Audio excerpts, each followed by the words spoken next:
Herald, Star Ledger, WSOS Radio, WNJ Radio. It's also posted on the bulletin board maintaining the administrative center for public announcements and has been submitted to the Sussex County Clerk in compliance with said act. Can I have a motion to approve the agenda? Motion by Patillo. Second. Second by Lazaro. Discussion. All those in favor? Aye. Those opposed? The ayes have it. The agenda is approved. We have no proclamations, certificates, or presentations. No public hearings. Public session for Laura. Please note, everyone is asked to keep their comments to 5 minutes or less and only address issues regarding agenda items followed by 3 minutes response time for the Freeholder Award. Please state your name and print your name and municipality on the sign-in sheet. I have a motion to open the meeting to the public. So moved. Motion by Lazaro, second by Patillo. Discussion. All those in favor? Aye. Those opposed? The ayes have it. The floor is open to the public.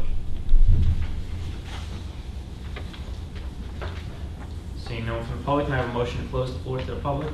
So moved. Motion by Second. Patillo, second by Lazaro. Discussion. All those in favor? Aye. Those opposed? The ayes have it. The floor is closed to the public. Freeholders, please review the consent agenda. This one. 9. Yeah, I'm sorry, I tried to skip over the lengthy part of the meeting, which is the freeholder comments, but I got caught. I didn't even see it. Freeholder yard late. Well, all I want to say is it's not snowing, it's not cold out, and that's a great thing. And I just want to say that I had an opportunity to briefly tour the emergency room at the hospital, and they're doing a good job over there. Those are my comments. Thank you. Freeholders are. Well, I just have several things. No. I just wanted to bring you up to date on a couple of things that are happening. The North Jersey Transportation Planning Authority met, and these are federal monies that will be coming into Sussex County.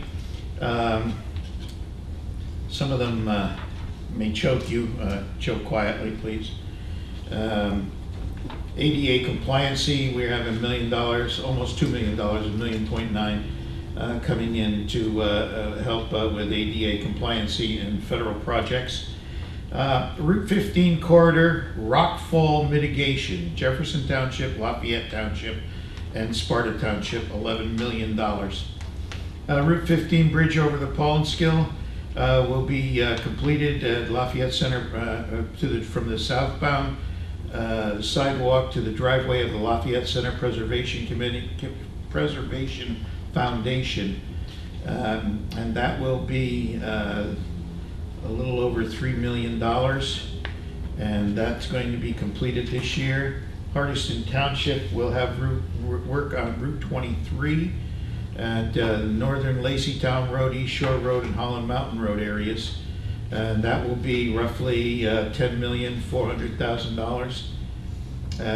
Pleasant Valley Drive to Maple Grange Road will have resurfacing for $6 million. And rockfall mitigation in Andover Township for another $4.5 million. And those are the federal monies that will be coming into Sussex County over next year. The Greenway project from Phillipsburg to Jersey City is still underway, and they're still working on that. That, of course, includes portions of Waterloo Village area. In Sussex County, paving projects are continuing, and the road improvements are continuing as usual. There's no specifics to delineate to you now, but just want you to know that that's going on. And please be cautious when you see the men working signs, because there's people out on the roads then. Paving projects are going on. And that's all I have at the moment. Thank you, Freeholder Graham. Just a couple of items. First of all, I missed the meeting 2 weeks ago, so I wasn't there for the vote for Mr. Kelly, but he had my full support. Most important thing with the county is we can make decisions here, but how those decisions are carried out are very, very important. So the administration and our legal has to be all on this, we all have to be on the same page. If the vote goes 3-2 or the vote goes 5-0, it doesn't really matter. It's the way it's supposed to go. Mr. Kelly understands that. He spends a lot of experience with municipalities. How many municipalities have you represented? Okay, that many? Probably be easier to say the ones that I didn't. And I don't mean it, I mean just that I would remember that better, maybe. And it's important. A lot. It's important. I know when I got my CPM, my Certified Public Manager license a number of years ago, and I wrote my final paper on municipalities and how they differ from counties and such. And it was remarkable how the nuances of government are not something that you just sit there and know. It takes years of experience.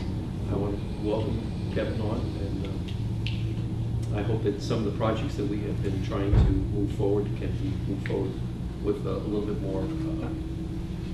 more expressed interest. The only other thing I have to say is that I did have a passing in my family. My mother passed away, and I want to thank those who have expressed their condolences, especially the members of this board. Every member of this board reached out to me as a family member, and it was very touching and a tough time. I want to thank you all. Thank you. Mr. Graham, Freeholder Deputy Director Patillo. I would also like to welcome Kevin Kelly. Thank you for coming on board, and I'm really looking forward to working with you. Me too. I had the opportunity to attend the ribbon cutting for the Franklin Pond, and it was a fun day. It was really great. It was hot. It was one of the hottest days of the summer, but opening that pond and the faces on the children and the families that were there were just amazing, and it was a wonderful day to just take pride in what that mayor and council were able to accomplish. The pond is beautiful. The whole area just brings a whole nother element back. I know Phil Crabb was there reflecting on all of the memories and his childhood days of how they all spent time at this pond, and it was just wonderful to see that the next generation is going to be able to enjoy it as well. I also attended the Project Self-Sufficiency Celebration of Literacy graduation. The testimonies of the graduates are absolutely amazing. And one of the things that they did this year is they had placemats, and on the placemat, each graduate wrote a slogan or a saying that had some type of meaning to them. And it was really interesting to read them and to understand so many of the difficulties that they had to work through and overcome in order to be successful and plan for their future. And one of the young men, Brian, was talking about having taken care of his young children, having a drug addiction, an alcohol addiction, and then finally getting the courage to come to Project Self-Sufficiency and to move forward with their help and their support. That agency does so many amazing things, transforms lives, and changes it changes the way people see themselves, which then inspires others and brings hope to other people that are in the same position. I want to congratulate all of them. The other thing I want to talk about for a moment is August 4th, PACON is having a Kids Fest. It's open to everyone. It's co-sponsored actually, by our Drug and Alcohol Alliance and by all of our affiliated churches, even some of around the lake that are coming out of Morris County, and some of the churches up in Sussex County. And last year, for the first time, now we always have big events in a PACON once a year for our stand against drugs. But last year, for the first time, we had a young man sitting in the audience, and Sparta Evangelical had their youth group there, and they were talking about different ways to handle situations, whether somebody's bullying you or someone's trying to get you drugs, and the youth group, they were working things out, and they had a drama movement going on, and it was beautifully done. And then we had a speaker, and in the course of that person who was speaking, this young boy got up and he went to the vendor who was there, which was Teen Challenge, which is a Christian recovery group. And he said, I'm in trouble, I need help. And they took him in for recovery. And it was the first time that we actually saw fruits of all of our planning and labor happen at an event. We kept calling to make sure he was there, and he stayed through the program doing very well. So we're hoping that this time we'll have more people that will feel comfortable going to one of the recovery centers and saying, I need help, because that's what they're there for. So all ages can come, everyone can come, and it's a wonderful event. There's hot dogs and food. It's all free. We just like to get people on board so we can give you all the information you need to have about the addictions and about the recovery process and about all the things that the county has available to you. So I hope that you will attend. Thank you. I'd just like to say thank you to John Williams. He's not here this evening. His last meeting haven't been the last one, but thank you for his years of service to Sussex County. He's gone back into private practice, and he'll surely be missed. And welcome to Kevin. I've known Kevin for many years, a very competent attorney, and he'll serve the county very well. And your experience will be a great asset here, so we really appreciate that. Also, I'm going to like to welcome Elka Yetter, who's come on board as our CFO. She also has tremendous experience, having come from Vernon. I've worked with her when I was mayor of Sussex Borough. She was the CFO for about a year and a half, and she was one of the most competent CFOs I've ever worked with. So I'm really glad that she was willing to come and work here with the county. Freeholders, please review the consent agenda. The Board of Chosen Freeholders of the County of Sussex has reviewed the consent agenda consisting of various proposed resolutions and determined that adoption of the said resolutions is in and will further the public interest. If any freeholder would like an item to be considered separately, please do so now. I'd like to consider B separately. Just B. Just 10B. Okay. Anyone else? Can I have a motion to approve the consent agenda items 10A through 10H exclusive of 10B? So moved. Motion by Patillo. Second. Second by Yardley. Discussion. Roll call, please. Freeholder Graham? Yes. Freeholder Lazaro? Yes? Freeholder Patillo? Yes. Freeholder Director Rose? Yes. Freeholder Yardley? Yes. I have a motion to approve consent agenda item 10B. So moved. Motion by Patillo. Second. Second by Yardley. Discussion. I'd like to discuss this just a little bit. This is for authorization to provide for the purchase of additional workstations and related installation and program at the 911 Center for Motorola Solutions for the Office of Sussex County Sheriff, Division of Emergency Management. I did this, the 911 Center. Okay, it's for the 911 Center. That's why I did this.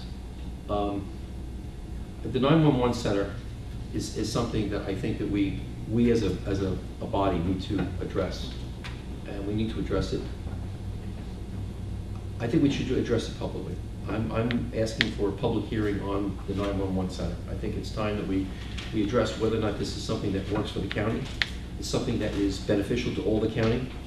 A couple of years ago, I had requested, I didn't do it publicly, but I'm going to do it now, a citizens committee that is representatives of members of the community that are stakeholders, the county, the sheriff's department, those that operate it. But I think it's time that it's more broadly addressed. I think in my 5.5 years as a freeholder, I have found that more often than not, costs come out of the center without any prior understanding of those costs. I also find that every time we bring somebody on, the cost benefit is not to our benefit. I think we require a cost benefit analysis, and I think we need 3-year projections.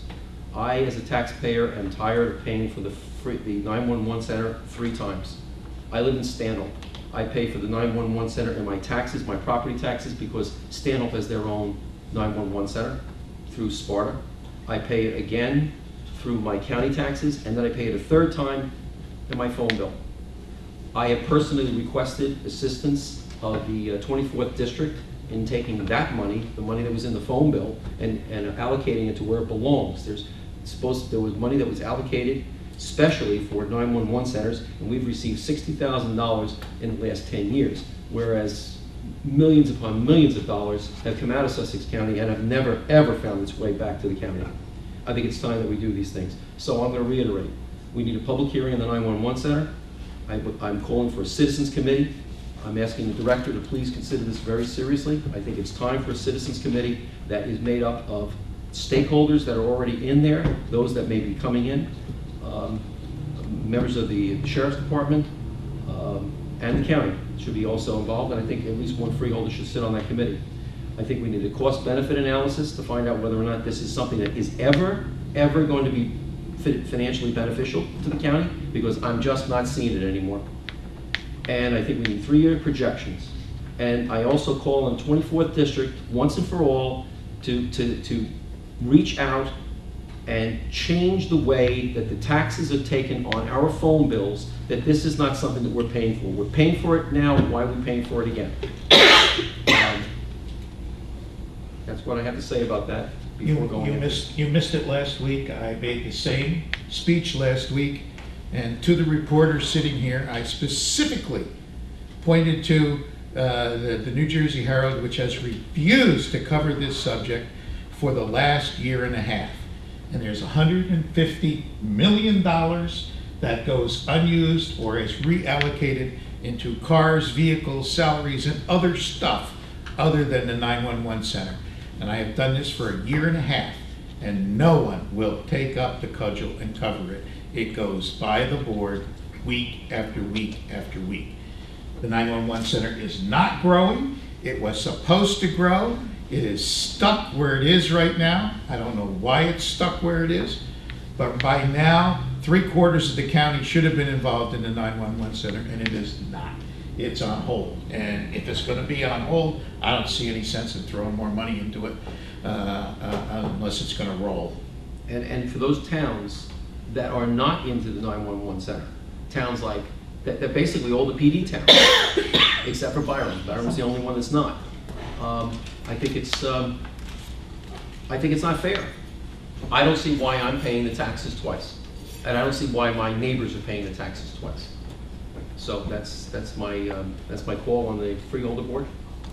So I just hope that we can act on this over the next few weeks. So with respect to this particular resolution, what is the board's desire? I mean, you know, we can certainly put together a public hearing.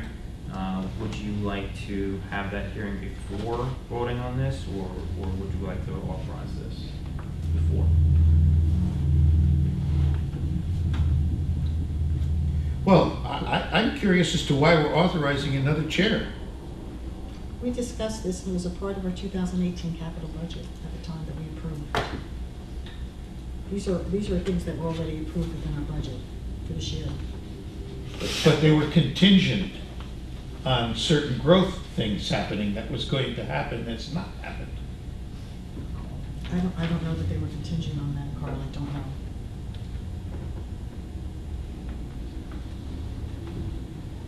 The 911 center has 4 workstations, I think, right now. 4 workstations cover all the needs. No, let me correct that. The 4 workstations we have now cover the current needs. In addition, we're capable of taking on Byram, which came on, Andover, Hamburg, and somebody else. That was the original plan. Byram came on alone. So that means that 4th workstation is being occupied by Byram alone.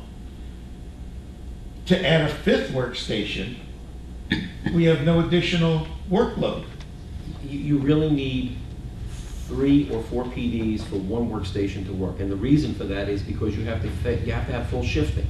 So not only are you covering 3 shifts, even at 12 hours, you're covering 2 shifts, but you still have to have an overflow on the thing. So we knew this. Look, for years, there's been a lot of the stuff said that we've interfered in the 911 center. We haven't interfered in the 911 center, and I believe that's the problem. We should have interfered in the 911 center a long time ago. And the problem is that it just continues on. The experts keep coming to us and saying, throw in more money, throw in more money. So Byram comes in, Byram pays, the administrator's not here right now, Byram pays whatever Byram pays, $80,000, $90,000, something like that, which costs us, when you put in all those shifts and you put in all that extra equipment and everything, it costs us what, maybe another $1 million? So where does this end? It doesn't end. It's at that point in time, it's at that break point right now. And I'm not turning around there and saying we should throw it all away, but I want answers. I've been here for 5.5 years. I've asked for answers over and over and over again. And I get the weepy feelings, and I get the, oh, you're not allowed to point us. No, we are. This is our money. Everybody in this room, this is our money. Why are we paying for this 3 times? Enough. Enough. Straight answers. Where are we really going, and what are we really providing? That's my position. Okay, so we can definitely set up some sort of hearing, but with respect to this particular resolution, which purchases $64,506, enough equipment to set up another workstation, and specifically it's a Motorola voice processor module, basic console functionality, that's $17,000, $18,000 respectively, computer, antivirus client, and a foot switch, and then about $10,000 worth of system. Can I make a motion to table? Yeah, you can make a motion to table. Would you like to table it until the next, I'd like to table it to the next meeting. Okay, what time, Tara, what's the date of the next meeting? 25th. July 25th, Can I table it to the August meeting? August 8th. That will give us time on the 25th meeting to address some of the things that I've requested here.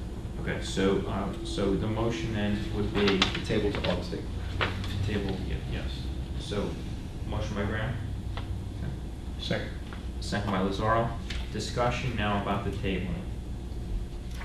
Well, although this was discussed at the time that we did our capital budget and it was approved for 2018, if there are people on this board that are not comfortable taking that vote now, I think it should be tabled until they have more information. Okay. Any further discussion about tabling? Roll call, please. Now you're voting on tabling this until the August 8th meeting. Freeholder Graham, Yes. Freeholder Lazaro. Yes. Freeholder Patillo. Yes. Freeholder Director Rose. Yes. Freeholder Yardley. Yes. Freeholders, please review the minutes.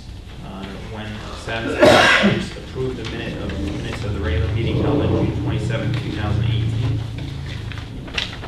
So moved. Motion by Lazaro, Second. second by Patillo. Discussion.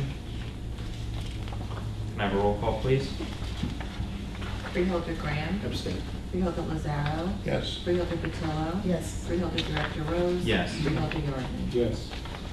Freeholders, please make a motion to approve the executive session minutes held from the meeting held on June 27, 2018. Motion by Patillo, Second. second by Yardley. Discussion. Roll call, please. Freeholder Graham, Abstain. sorry, Freeholder Lazaro. Yes. Freeholder Patillo. Yes. Freeholder Director Rose. Yes. Freeholder Yardley. Yes. Freeholders, please review the appointments and/or resignations, specifically number 12, the reappointment of Rachel Helt, Geraldine Dougherty, Gary Kramer, and Marilee Smith as a member of Sussex County Mental Health Board for a term of 3 years beginning July 1st, 2018, expiring June 30th, 2021. And make a motion when satisfied. I'll make a motion. Motion by Graham, Second. second by Lazaro. Discussion. I'd just like to make a couple of comments. I have attended these meetings. All 4 of these people are fine people, and the fact that they actually put in the time and they really care about what they do is something that's remarkable. And it's also so important that we have people from the community that are involved in all of our boards and commissions. We have a lot of boards and commissions that need help at all times. But I watched Rachel Helt, I think, chaired it for quite some time. Anyway, I just want to thank them and congratulate them. I have to agree with you. This is one of those boards that probably people on the outside don't even realize exists, but it does perform a very valuable function for the county and for the citizens of the county. Any further comments? Roll call, please. Freeholder Graham. Yes. Freeholder Lazaro. Yes. Freeholder Patillo. Yes. Freeholder Director Rose. Yes. Freeholder Yardley. Yes. Freeholders, please review the resolutions 13A through 13C, and when satisfied, please make a motion to approve same. So moved. Motion by Lazaro, Second. second by Yardley. Discussion. All those in favor? Aye. Those opposed? The ayes have it. The resolutions 13A through 13C are approved. Freeholders, please review the awards of contract change orders and bids, specifically 14A and 14B. And when satisfied, make a motion to approve same. So moved. Motion by Padilla, Second. second by Lazaro. Discussion. Roll call, please. Freeholder Graham. Yes. Freeholder Lazaro. Yes. Freeholder Patillo. Yes. Freeholder Director Rose. Yes. Freeholder Yardley. Yes. Freeholders, please review financials, specifically 15A, and when satisfied, please take a motion to approve the payment of bills from bill list A. Motion, second to pay the bills. Motion by Patillo, second by Graham. Discussion. Roll call, please. Freeholder Graham. Yes. Freeholder Lazaro. Yes. Freeholder Patillo. Yes. Freeholder Director Rose. Abstain. Freeholder Yardley. Yes. Freeholders, please review financial, specifically 15B, resolution to pay the bills. And when satisfied, please make a motion to approve. Motion Second those by bills. Patillo, I'll second those bills. second by Graham. Discussion. Roll call, please. Freeholder Graham. Yes. Freeholder Lazaro. Yes. Freeholder Patillo. Yes. Freeholder Director Rose. Yes. Freeholder Yardley. Yes. Freeholders, please review the personnel agenda, specifically items 16.1 through 16.6, and when satisfied, please make a motion to approve same. So moved. Motion by Patillo.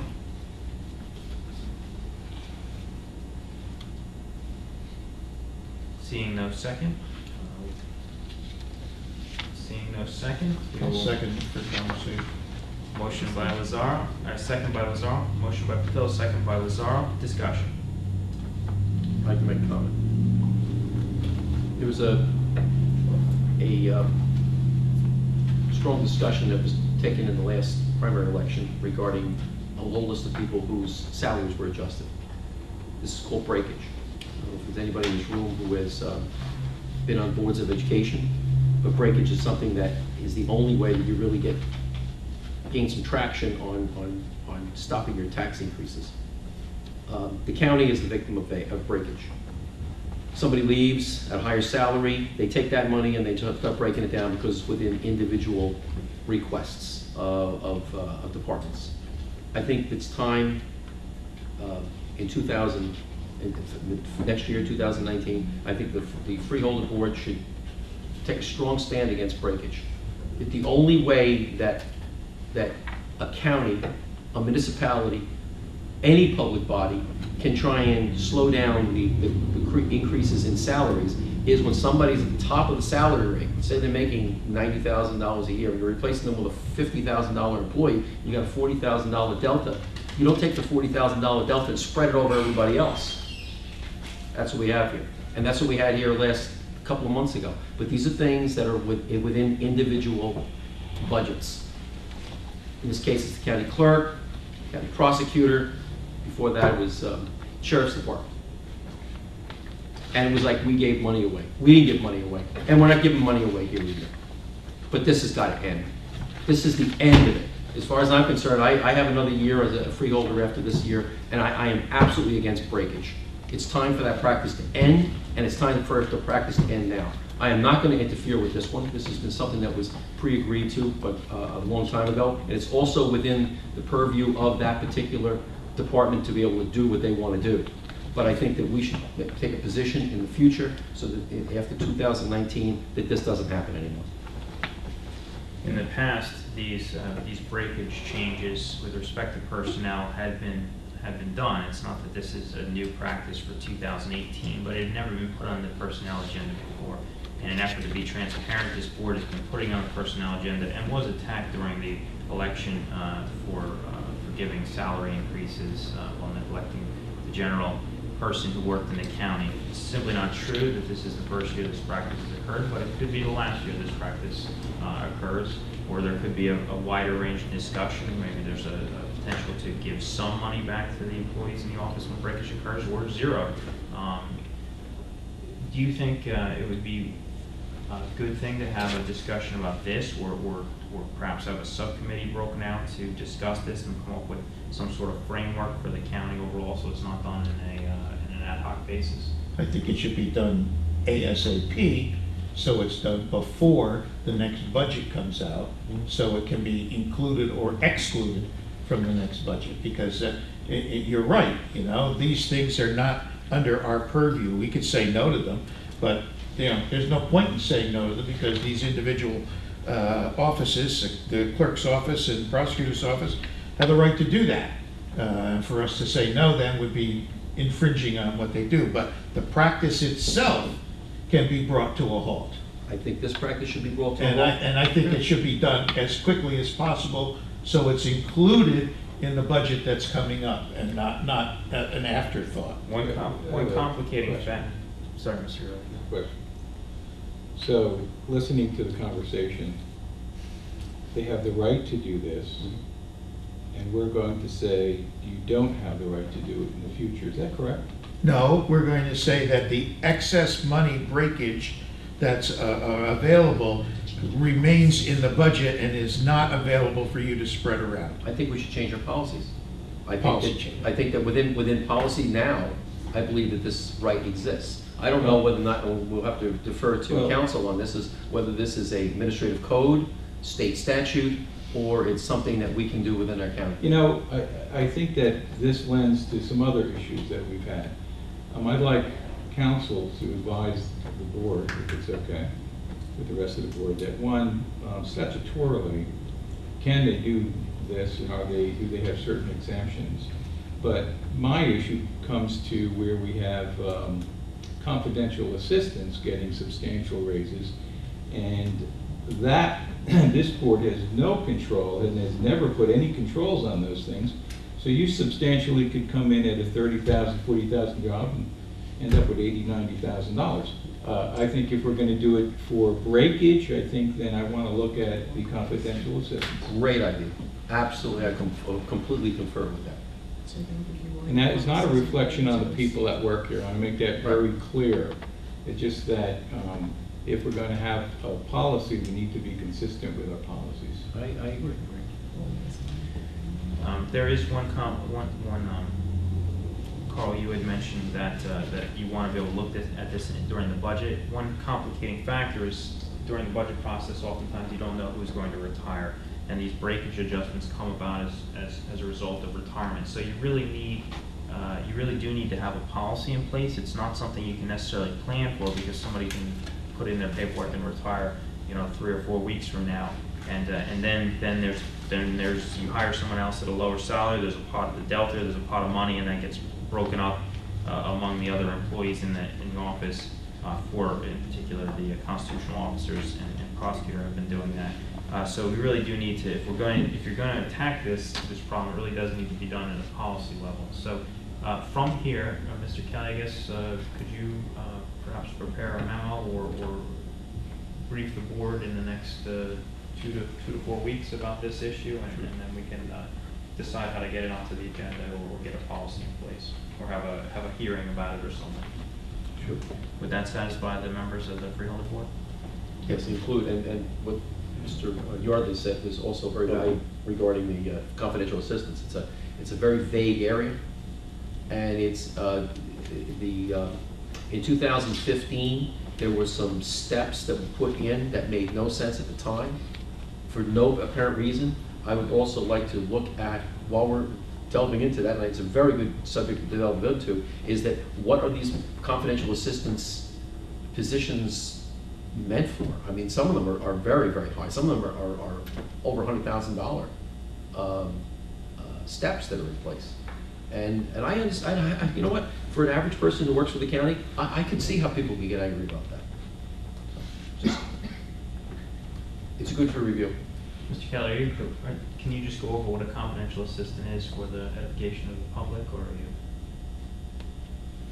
It's a civil service issue. Greg's not here, unfortunately. It is civil service, and ironically enough, well, today was day 7 for me. And So in other words, you're punting. so You don't have it all done yet. I thought I made a statement.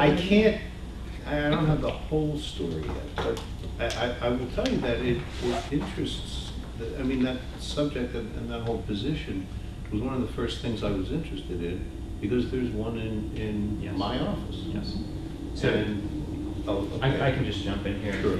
I'm sorry, I didn't mean to ask you a question that you didn't know the answer to, or to blindside that. I apologize. No, So, I am looking at it though. And Mr. Yardley, correct me if I'm wrong, because I think you probably, of all the board members, have the most amount of experience with this issue. But a confidential assistant is basically a catch-all title outside of civil service, or outside the normal civil service rules, that allows the county to place a number of individuals, and it's capped at a number of individuals, in positions that are basically unclassified positions. So they're things, generally we've been using them as assistants, or somebody who works with somebody who's, say, a department head or something like that. And basically it's a way to, it's some number of positions that are basically outside civil service. So these people don't have a specific title. They're instead called confidential assistant. You want to add to that? Well, just to add that a confidential assistant usually works closely with, generally with the department head and so there's that, that's why they're called confidential assistants. The problem with that position is that you could have a confidential assistant that does one thing. But then you could have a confidential assistant that's highly skilled and may do, say, budgets, may do grants, so that position might warrant some additional funding, where another position, where you're answering the phone, maybe typing some letters as a clerk secretary position. And what I'm really trying to say here is that there needs to be a way that we don't end up with someone who's doing a whole bunch of work making the least amount of money, and someone that is, because they're in a particular office, is making a large amount. Yeah, and that's another perhaps important thing to say, is that there's no specific salary range. So these positions range from in the 50,000s to well above $100,000. So there's a wide range of salaries, and I think that goes to your point. Yeah, and that's the point, and it depends on, generally, it should depend on the right way to do it, is their expertise. And that's really where I want us to develop a policy on how these things are funded for the future. All right, so that's item 16.1 through 16.5 related to breakage. Mr. Graham and Mr. Yardley sat on the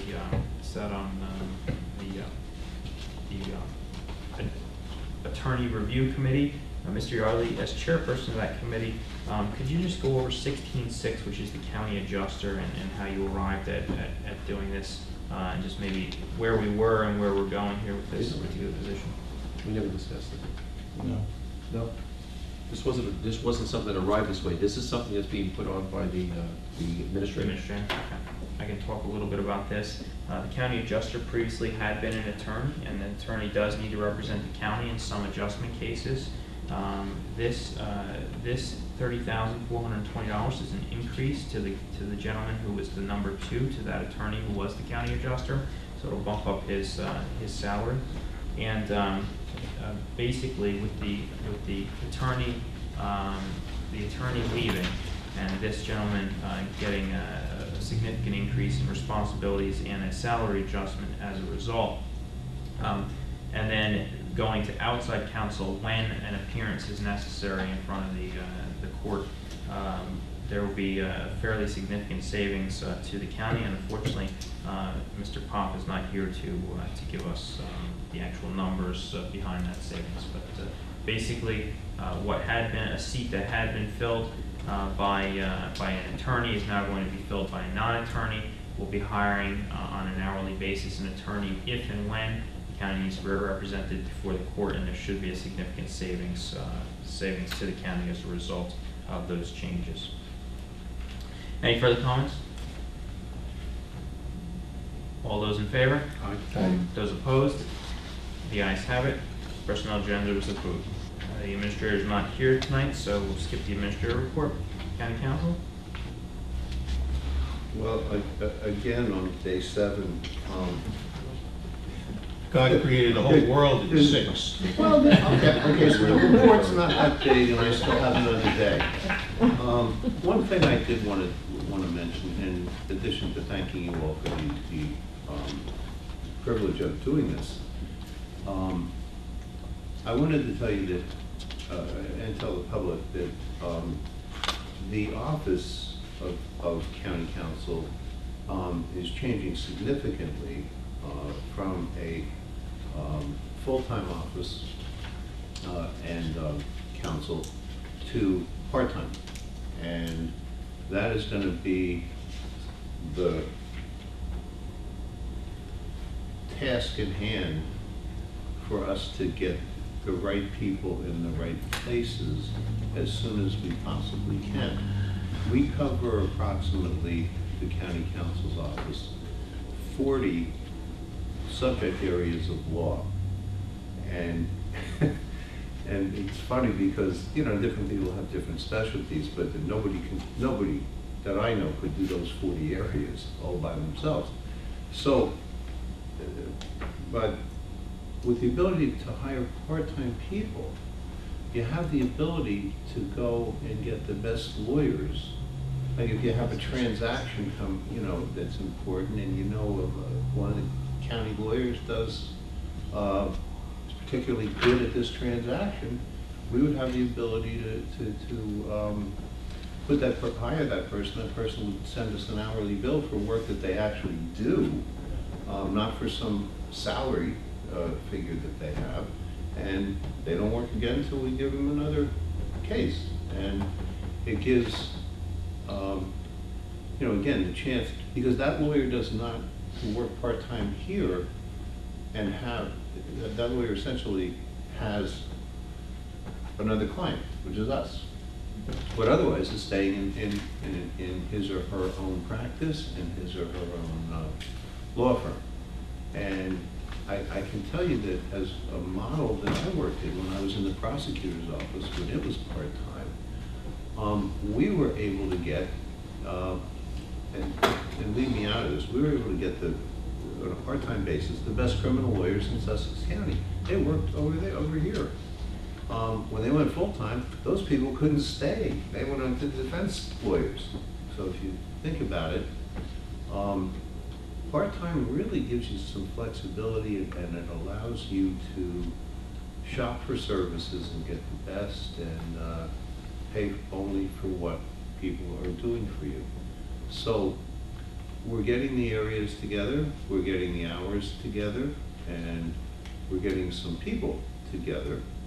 And I actually asked that this be put on the for closed session tonight, where I guess the only thing different that I'll say in there is that I'm going to mention some specific names. But that's going to be the structure that we are working on, and we would like to. It's very fortunate for us that we have July and August, because things slow down here and we can have some time to put that together. So that's the task at hand for now.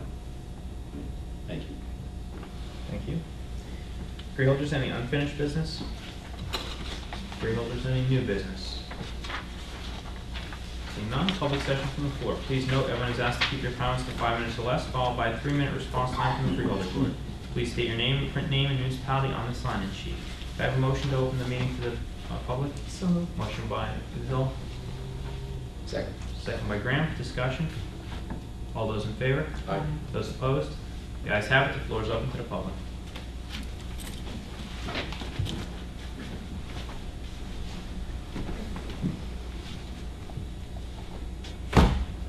Yeah, if you just fill in the sign-in sheet there. Am I on? Yeah, can you fill in the sign-in sheet? I did. Okay, you're good. Okay, Oh, I thank got you. her. All right, thank you. Thank you. My name is Ed Sabo. I live in Stillwater. And I want to discuss for a couple of minutes what I perceive as a huge health issue that'll be coming along that you folks will have to be addressing one way or another in the future. And what I'm talking about is our new governor is pushing to legalize marijuana, pot, for the record, just to start with, it's against the law federally, it's against the law internationally, and we're a signer, have signed up to that on 3 different treaties on a national basis. And it's something that this country has been fighting for about 50 years. And it cost us about $1 trillion in that 50 years. For the last 9 years, the federal law policy has been to be very lax on enforcement. And it's a concern that I have been involved in from the perspective of wondering how it applies to all of the states, how it applies within a state. What are we talking about when we're talking about recreational use, medical use, or whatever? And on top of all of that, with all of the usage that we have been witnessing and watching. Overdoses are up, the implications on health are tremendous, and because of that one factor alone, I'm glad that Herb Yardley here, has been our former health officer, is certainly in an excellent position to judge that and see what makes sense and what doesn't. One of the concerns, of course, too, is that this is often considered a gateway drug, gateway pathway, if you will, for our young people. And just as a matter of course, the sum of all of what I've just said has been bothering me a lot.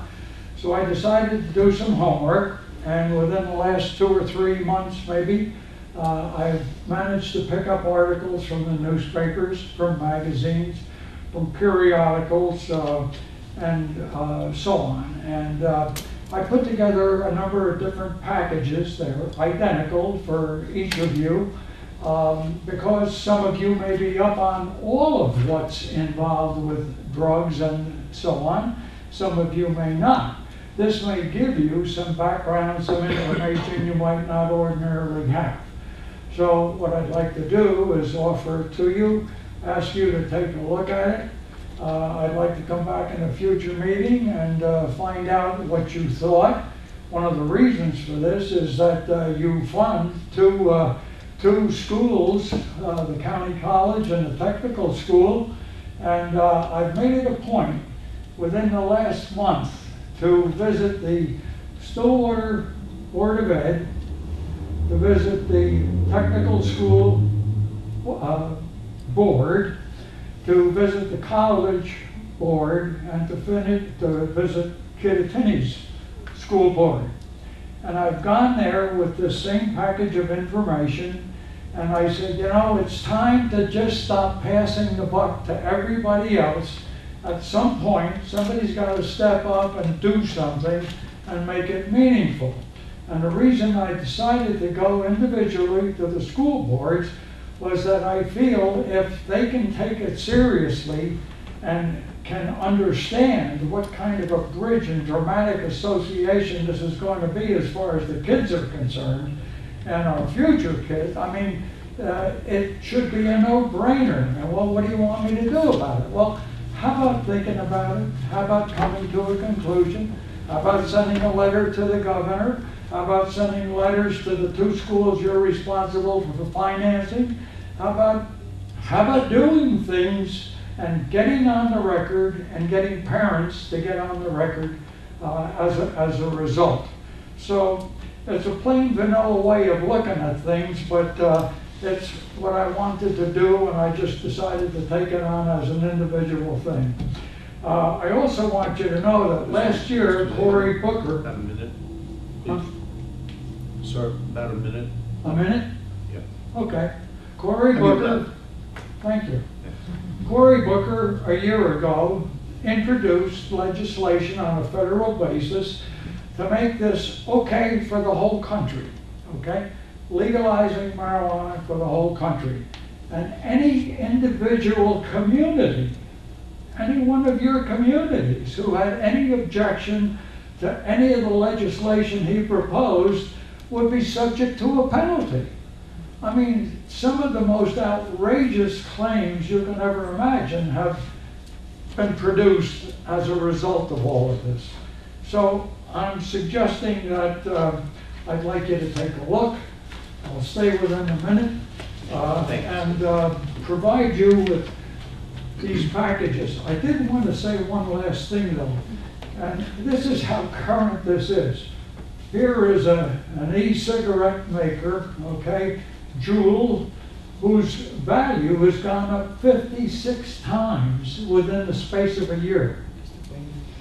Cannabis cash is left out of the budget for the state of New Jersey, okay, day before. And the e-cigarette maker Juul is now valued at $15 billion. We're talking big, huge stuff. And if we don't have the guts to get up and say something about it, we ought to be ashamed of ourselves.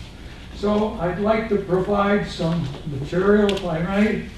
And that's the end of my speech. And I'll comment to you that you're absolutely right. Thank you. You're 100% on, and what this is all about is this is the frog in the beaker. You warm the beaker up while the frog is in there until you boil the frog, rather than throw the frog into the boiling hot water. Yeah. And they've done that to us for years. Nobody understands the potency and the power of today's marijuana and the difference of today's marijuana than it was years ago. And it's being packaged in little boxes like this, which means it's generated and geared toward children. And what they want to do is just what they did with smoking. They suckered women into smoking by putting pictures of women, you've come a long way, baby, and they got them to buy the damn cigarettes. And now we've banned it all. So this starts with children, with kids, and gummy bears that are made from THC and marijuana type products. This is insidious, but it's all about money. And the state of New Jersey cannot control its lust for cash. And that's why this will go through. You can print that if you'd like. You mentioned It's earlier disgusting. in your meeting that there were 2 people from the media here. I know Bruce for many years. Bruce, perhaps you'd like a package. And who is the other media person? Bruce signed in twice. Okay. By the way, I thank you for 3 Thank you for doing separate, all of this, greatly appreciated. I thank you for 3 separate things. The 911, the breakage, and the confidential assistant. I think you're terrific. Keep up the good work. Thank you, Mr. Singh. Well, Good night. That's one. Ms. Murphy? Good evening. Jean Murphy, Lorraine Township Council President. First of all, I'd like to wish Mr. Kelly good luck. Secondly, I would like to say that I am also glad to hear that the freeholders are addressing this salary, what I would call a loophole, because that should be quite disturbing for residents to hear that a practice like that is going on, or is going on. The other is the 911 system. If you do end up forming a committee to reevaluate what's going on, I would request, since we are one of the largest municipalities, and we do have our own 911 system, that our administrator would receive a phone call where somebody from Vernon Township would be considered to be on this committee. Thank you. Thank you, Ms. Murphy.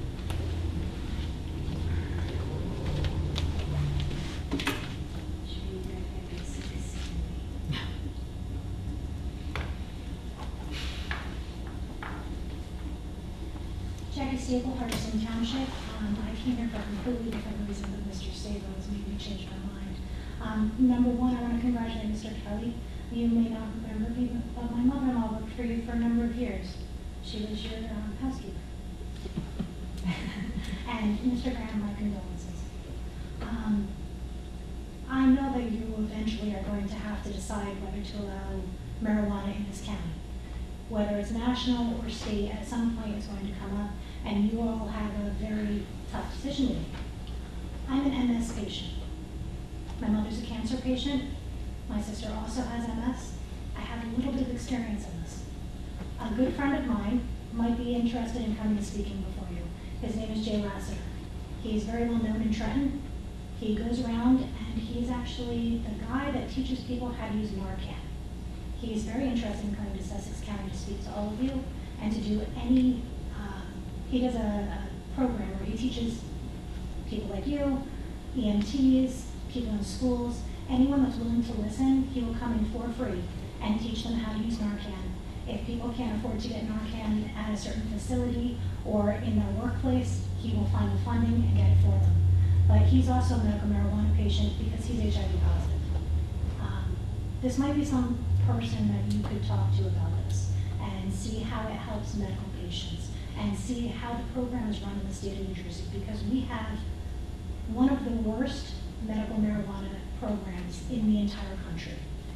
In order to get the medication that you need, and not use opioids, by the way, in order to get the medication that you need, you have to, number one, find a doctor that's willing to basically possibly put their license on the line, because if the national government comes in and decides, which, I mean, obviously the FDA just approved a cannabis pill, But if the national government decides to come in and say, listen, this is no longer legal, not only would those patients lose their medication, but those doctors would be on the line.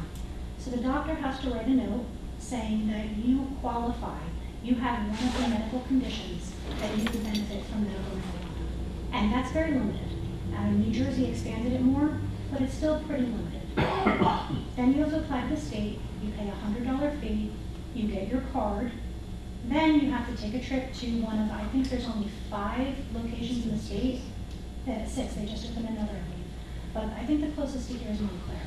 So you have to drive to go get your medication. You can find a caregiver if you are unable to drive and get there yourself.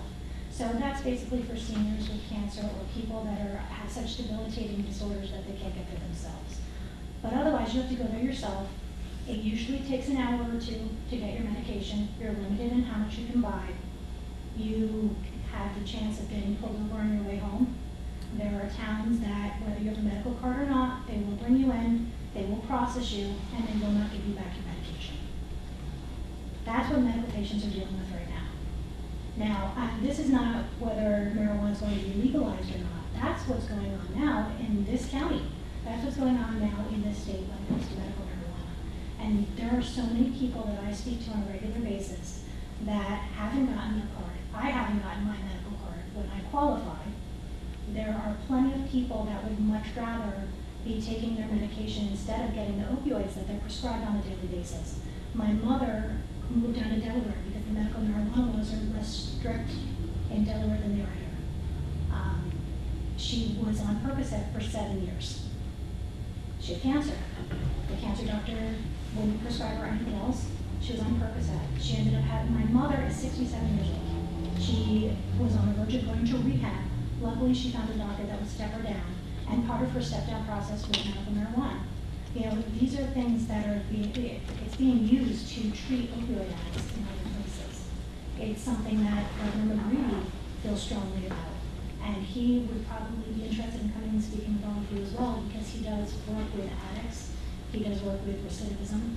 And that's another thing that you should also take into account when you're talking about the jail here. I want to thank you all for what you said about the 911 system. My husband had a heart attack 3 years ago. We lived in Frankfurt. I called 911. I had to call them back again. I had to call them back a 3rd time. Finally, I just called the state troopers because they came to my house. I live in Hardiston now. I call 911. I have a 2-minute response time. In Hardiston, which is, it's not small. It's not like the police stations are on the corner of my house. But the county 911 system, you call, you get someone at the county 911 system. They have to call out to somebody else. When I call in Hardiston, I get Hardiston. Because they Yeah. To be fair, Well, let's let her finish, and then we have a 3-minute response time. And I understand that was 3 years ago. Things have updated, and things are probably better there. And I did go and I spoke to people about what happened in my circumstances and how it took an hour. And I understand that it also has to do with when the EMTs can get there, and it's volunteer and all of that. I completely understand that. But I was hung up on. I mean, those are situations that we shouldn't have to be dealing with. And that's a lot of the issue that's going on with the county. That, and it's redundant. I mean, I'm sorry, but I remember before the county system was put in place, and it just seems like it's a lot more complicated for no reason. So, that's it. Thank you. Thank you, Mrs. Babel. Any To freeholders? be fair, I work in the 911 system. I am not bashing the 911 center. The 911 center does a very, very, very good job. There are other issues that go beyond the quality of work that they do that I was referring to and that I continue to refer to. The 911 center gets a call. That call goes out within a second to 2 seconds of being received to state police and to EMS. So that call is gone. If the EMS personnel in your area or any given area are not available or on another call or for whatever reason don't get there, the 911 center in 2 to 3 minutes will divert that call to a secondary source, neighboring community or whatever. Therein lies your delay, and it's time for them to get to their building, to get to their machine, and to get to your house, there's another 5 to 10 minutes involved. So there are issues there. And most of it is volunteer, and then that's where delays go. I struggle with cardiacs because usually when we get a cardiac call, everybody leaps to their feet and flies out the door. That and little kids, because little kids crash quick. So when you get those two calls, everybody's in motion, instantly. So I would strongly suggest that there was an extenuating circumstance with your particular issue. There was another Because car in accident. general, pardon me? There was a car accident that day that was pretty severe. Oh, all right. In general, the system in Sussex County works very well when it's operational, and I do have to commend the people at the 911 center for what they do. Other issues are other issues. But thank you very much for your concerns. I'm very interested in hearing that because I want to know how that system works, because it is the lifeblood of the people in our county in more ways than one. Any other freeholder comments? Yes. 911, since we talked about that, as I'm sitting here thinking and listening, we took this resolution and we said we're going to table it. We took the personnel agenda, we're upset with the breakage, but we said we'll pass it because it was in the budget. Both items were in the budget included. I went through this with the library. There's some things on with the library. I sat down with Greg, and so what I was told, it was all budgeted and agreed last time. So if the board, I think what I will do then from now on is I'm going to reevaluate each item on here, whether it was in the budget or not. I'm not going to go along with that. I'm going to say, you put it in the budget, I disagree with it this time. So I think that this whole process of saying you can't have it both ways. We can't say it's in the budget and we approve it, but we are upset with this one item, so we're going to take this out. And there was a previous discussion on it. I'm concerned about that, and that's my comment. Thank you, Mr. Yardley. Anyone else from any other speakers? Anyone else from the public? Yes, sir.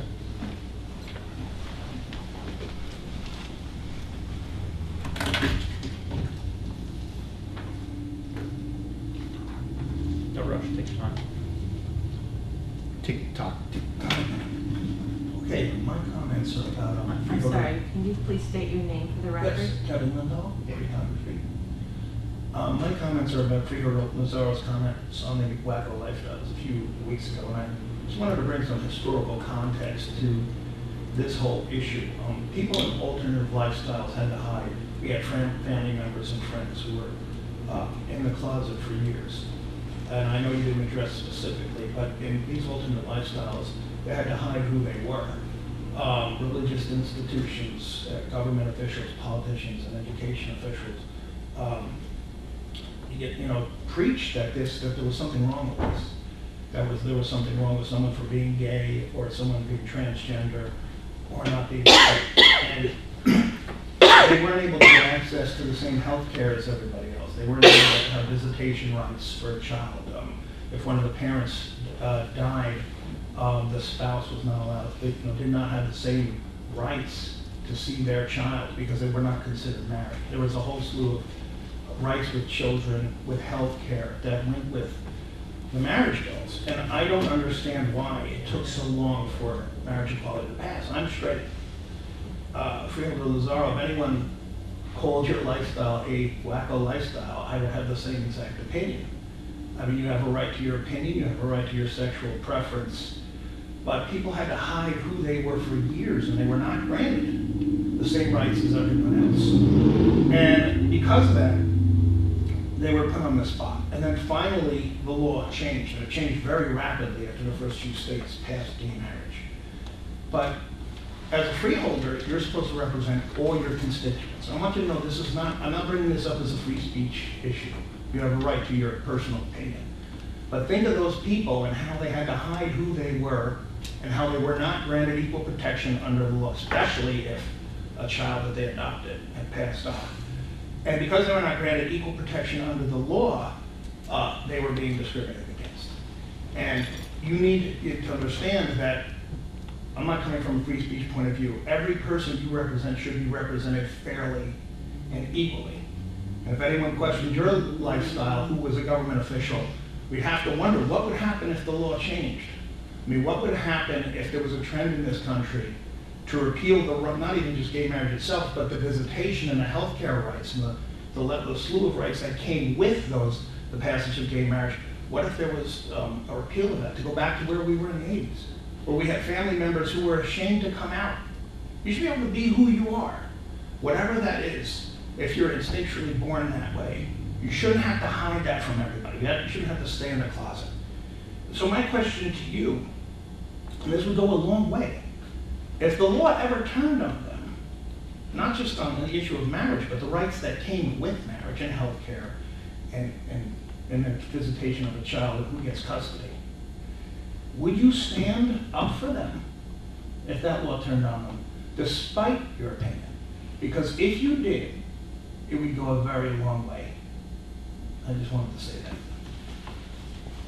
Thank you, sir. Anyone else from the public? Yeah, may I? Let's bring this to a close. I don't feel that I have to explain every word that I say and everything that I say, because people are unable to interpret or understand what I say. If you miss my words and you misunderstand my words, that's not my problem. And I don't have to come back. I represent people. I have no idea who in this room is what. And I don't care. And if anybody walks out of a chair and comes up to me and says, "Can you help me with this?" my answer to them is yes. Not who are you, what are you, and what do you do? And I never ever said that. Now, in reference to the word that has everybody bent out of shape, wacko lifestyles, here they are. They're right here if you like to look at them. A bunch of people in feathers, in front of children, standing on a float in New York City. A bunch of people in leather with half-naked clothes running down the street in front of children. That's a wacko lifestyle as far as I'm concerned. I was raised in a family to respect other people and not to put up with this kind of behavior. I turn my children's eyes away from that. They should not be exposed to that. And you can have this. I pulled them out. They're beautiful. Upgrade your lubricant. That's on the garbage can for all the children to read. Daddy, what's a lubricant? That's ridiculous. And there they are. That's what I consider a wacko lifestyle. What you do in your time and your place is entirely up to you.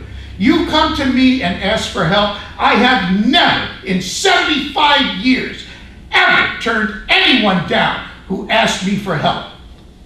And you walk in my shoes for 1 mile, just 1 mile, then you can say something to me. But don't stand there and criticize me for taking people out. Those people were set up and walked in here for one reason and one reason only, to attack me. Well, I'm not putting up with it and I'm not taking it. I said nothing about them or their lifestyles. I made a general comment and it was interpreted the way they wanted to interpret it and the way they wanted to deliver it back to me. I will not be intimidated and I will not be pushed back by it. I stand on my principles and on my beliefs. I have never, ever said no to anyone. And you know nothing about me, my family, or the people in my family, or the shoes that I've walked in, or where I've walked. And you have no idea where I was in the 60s when they were dying on the streets, and I lifted them up gay and straight and saved their lives. That's where I was. I don't know where you were then, but don't come after me now because you didn't like one word that I used. I don't accept it.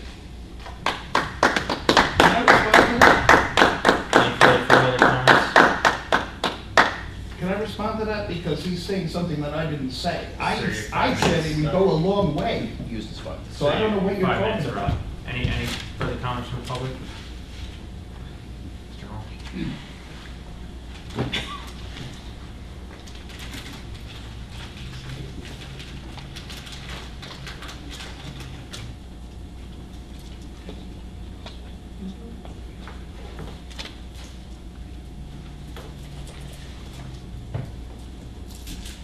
Glenn Hull, H-U-L-L, Sanderson Township. I came here prepared to talk about something else, but I'm going to talk about tonight about some history of Sussex County. And there's a misconception, and what I'm going to relate to is Old Mine Road. If one reads all of the ancient road returns in Sussex County, there's no mention of the Three River Townships, Montague, Sandyston, Walpack. Old Mine Road is never mentioned in any of those books, A, B, C, or D. Never. It's all called River Road. It's called the River Road System. The Old Mine Road came to Sandyston Township, the Delaware Mine Road came to Sandyston Township approximately 1927, 1929. And my grandfather fell into it. It was by, I believe it was Amelia Stickney Decker.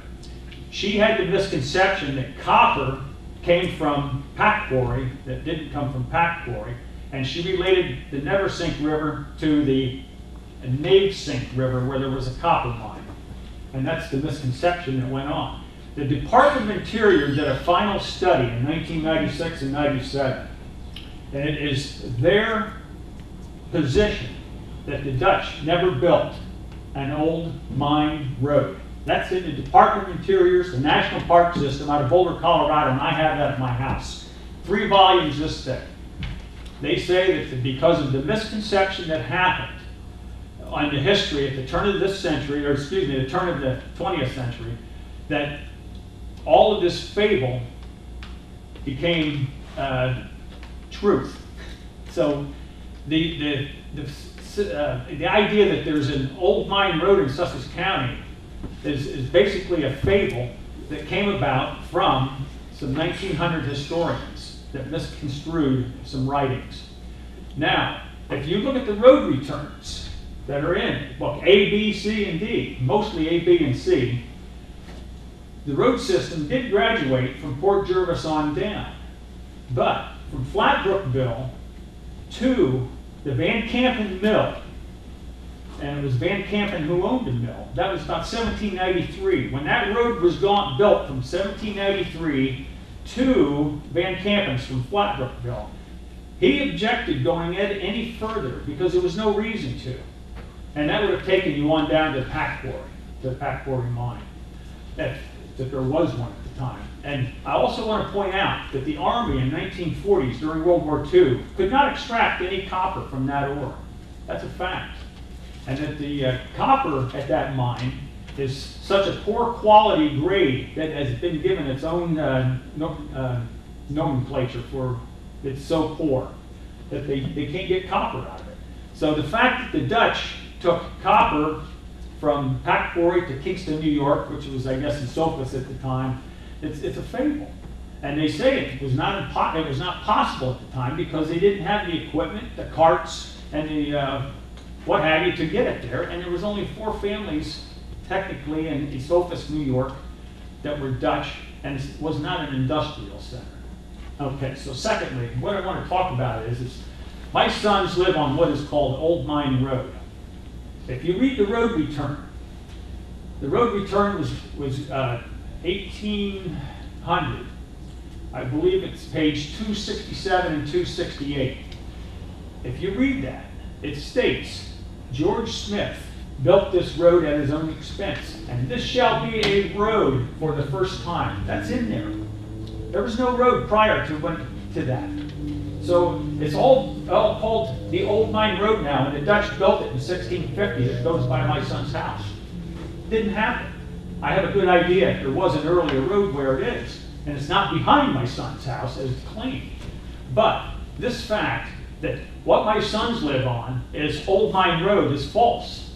George Smith built it at his own expense.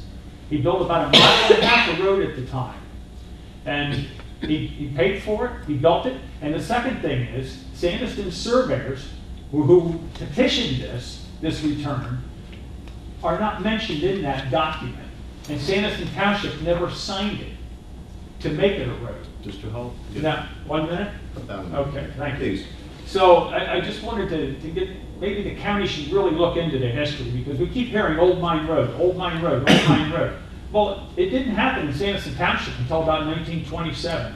And from Montague to the Dingman's Bridge, that section became the Delaware Mine Road. And when the county transferred that to the National Park System, it was still the Delaware Mine Road. So I appreciate you listening. Thank you. Mr. Hull, this board received on a letter dated July 2nd, 2018 from Mr. Jeffrey Parrott, Sussex County Clerk. And in it, he attaches an order from Susan D. Wigginton, an attorney, a judge for civil action number 09-CV-01303. And on the second page of this order, it says, whereas on January 4th, 2013, each defendant agreed on the record before the court that the United States owns in fee simple the previously disputed portion of Old Mine Road. And attached to this order is the transcript, which does on the third page of the fourth page of the fifth page of the transcript. The judge does ask whether the defendants agree to settle the claims, and they all answer in the affirmative. What happened between this and the present day? What happened? Yeah. Okay, on the January 4th, 2017. I'm sorry, we only have 3 minutes, so. All right.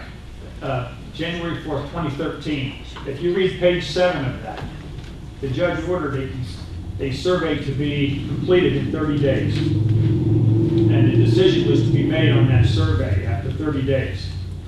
A consent decree was to be decided after that. Well, the government could not produce the survey. They asked for another 30-day extension. So a consent decree never happened. And let's see, on June 19th, I believe, 2013, my sons went into a hearing. And they objected to the criminality of what took place on June 17th, 2008, that Sanderson sold property to the government. And they made a point that their civil rights had been violated, and the judge never mentioned that when they did that on June 19th. That was after this. So what took place on after this January 13th hearing, consent hearing, the court closed the case because the survey could not be produced. It took over a year to produce the survey.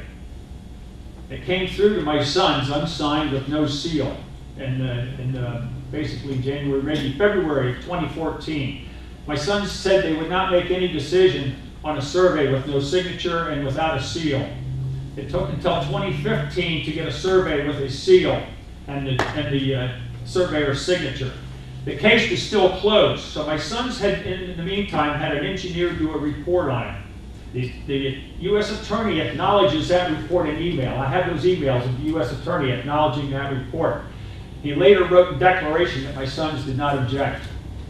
So what happened in 2017, to open this case, a park ranger made a declaration that my sons blockaded the road by placing rocks in it.